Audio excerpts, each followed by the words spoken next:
برای اینکه تو رابطه جنسیت قربانی گسلایت نشی، این 4 تا کار رو انجام بده. به احساساتت توجه کن. اگه کاری دوست نداشتی انجام بدی یا چیزی ناراحتت میکرد، این تجربه شخصی توئه، لازم نیست کسی اون رو تایید کنه. در مورد مرزهای شخصیت واضح صحبت کن.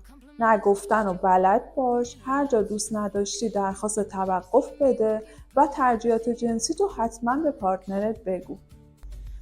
اصلا فریب این جمله ها رو نخور که مثلا تو داری زیادی حساسیت نشون میدی، همه این کار رو دوست دارن، تو مشکل خودته که لذت نمیبری. چون این جمله ها باعث میشن تو به احساس واقعیت شک کنی. به الگوها نگاه کن، نه فقط یه بار اتفاق.